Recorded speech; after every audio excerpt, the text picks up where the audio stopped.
साफ कह रहा है कि कुफ्फार से नफरत व कराहियत, बुग़्ज़ व अदावत रखना लाजिम है। और कुरान ये भी कह रहा है कि ए ईमान वालों, उन लोग अपने अपने बाप और अपने भाइयों, अपने बेटों को अपना दोस्त ना बनाओ। तो आओ यार शुरू करते हैं बिना किसी बकचोदी के। जी बहुत बहुत शुक्रिया। आपको मेरी आवाज आ रही है? जी हाँ, जी आ रही है।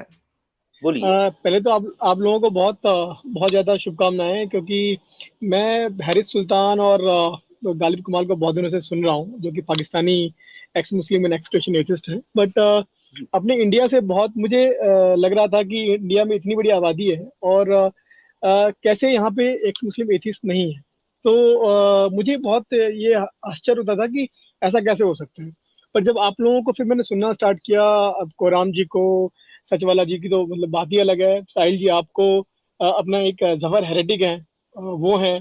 तो फिर I can relate to it with Indian ex Muslim atheist, क्योंकि हम भी इंडिया से हैं और इंडिया के एक्स मुस्लिम एथिस्ट के इश्यूज से हम ज्यादा रिलेट कर सकते हैं बजाय कि पाकिस्तानी गालिब कमाल या फिर हरीश सुल्तान के। तो पहली तो बात है कि मैं इब्ने दज्जाल हूँ। तो दज्जाल हूँ तो मैं लोगों को बताना चाहता हूँ कि ये जो सचवाला जी हैं, कोहराम जी हैं, साहिल जी हैं, ये सब दज्जाल के सिपाही हैं, यानी मेरे सिपाही हैं। और इन सबको मैं तैयार कर रहा हूँ, जो एक इस्लाम में एक जंग होने वाली है आखिरत की, जिसमें क़यामत में मुसलमानों से जंग होगी काफिरों की। तो ये मेरे सारे दज्जाल के सिपाही हैं और ये लगे हुए हैं अपने काम में।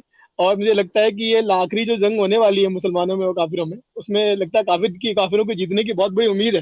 क्योंकि जिस तरह से हमारे कमांडर इन चीफ सचवाला जी हैं और साहिल हैं और कोराम जी, तो कोराम ही मचा देंगे उस ऐसी जंग में।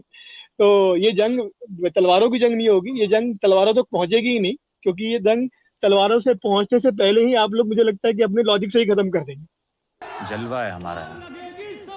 और जी जो बिल्कुल, हमारी यही कोशिश है इब्ने दज्जाल जी। हम पूरी कोशिश कर रहे हैं कि अपनी बात को लॉजिक के साथ और अच्छे अंदाज में लोगों तक पहुंचाने के लिए हाँ, तो वो आप आपका भी लोग, शुक्रिया, आप स्ट्रीम पे आए। Thank you, thank you. आपका अगर कोई बात है, हाँ, तो फटाफट एक 20 सेकंड में आप हाँ बता हाँ दीजिए, फिर मैं किसी हाँ और को हाँ, ले ठीक है लेता ठीक हूँ। है। नहीं, मेरा कहना ये है कि अगर इस्लाम से जो आप लोग जो बात कर रहे हैं कि जो काफिरों से नफरत है और ये है, तो मैं देखता हूँ कि ये 90% मुसलमानों को पता ही नहीं है कि ऐसा कुछ है। तो वो मैं जब बात करता हूँ अपने दोस्तों से भी, मैं एक जहाँ जहाँ काम करता हूँ, मेरे काफी मुस्लिम दोस्त हैं, तो बोलते हैं ऐसा तो हमने कुछ पढ़ा ही नहीं आज तक कुरान में। तो जब लोगों को पता ही नहीं है तो इसमें प्रॉब्लम क्या है फिर? मतलब अगर हम कुरान को रिफॉर्म कर दें, इस्लाम को रिफॉर्म कर दें, और वो हदीसें, जैसे एमबीएस ने अभी सारी हदीसों को इनकार कर दिया है, तो वैसे कुरान की उन आयतों को काट छाट के अलग कर दें और जो सिर्फ अच्छी आयतें हैं उनको रहने दें।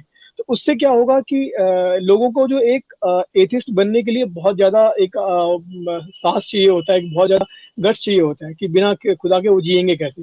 तो जो लोग वो ऐसा गट्स नहीं पैदा कर पाते और वो रिफॉर्म मुस्लिम बनना चाहते हैं, तो उसमें हर्ज क्या है? नहीं, यहाँ पर एक बात है ना, देखिए कि मुसलमान जो है कुफ्फार से नफरत करते हैं, लेकिन वो मानते नहीं है कि ये नफरत है। सबसे बड़ी मुश्किल ये है ना कि देखें कि नफरत व कराहियत कुफ्फार से इनके दिल में पाई जाती है, ये एक हकीकत है। लेकिन उसके बावजूद वो इस बात को एक्सेप्ट नहीं करते कि ये नफरत है। वो कहते हैं कि भाई जो है ये हमारे दीन का हुक्म है। कैसे कैसे लोग रहते हैं यार यहाँ पर। चलो तुमको पागल कुत्ते का गाड़ी उठा के ले जाएगा, बता रहे हैं हम। इसको भी, नफरत को भी जो है ये अकीदत या फिर जो है मुकद्दस समझ के मानते हैं। क्योंकि देखें कुरान साफ साफ कह रहा है कि कुफ्फार से नफरत व कराहियत, बुग़्ज़ व अदावत रखना लाजिम है। और कुरान ये भी कह रहा है कि ए ईमान वालों, उन लोग अपने अपने बाप और अपने भाइयों, अपने बेटों को अपना दोस्त ना बनाओ। अगर वो जो है यानी ईमान पर कुफ्र को अहमियत देते हैं, अगर तुमने ऐसा किया तो तुम जालिम है, तुम काफिर हैं। अरे बाप रे, ये तो धोती खोल रहा है। अब देखिए ये बात कुरान का है जी। सचवाला जी, बट ये सारे मुस्लिम ये बात मानते नहीं है। ये बात आप भी नहीं मानेंगे कि मानते नहीं। सभी असल लोग में क्या है कि देखें बात वही है ना कि देखें कि वो कुरान को मानते हैं, लेकिन कुरान में क्या है वो जानते नहीं है। मुश्किल तो ये है ना, वो जानते नहीं है।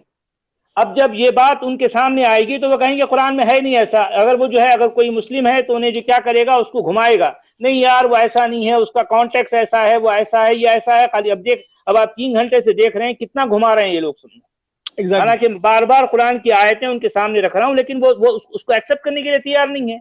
अगर तुम लोग नए हो तो सब्सक्राइब करो, वो जो लाल वाला बटन है उसके साथ सूर्य नमस्कार करो या फिर अनुलोम विलोम, मुझे नहीं पता, बस क्लिक हो जाना चाहिए।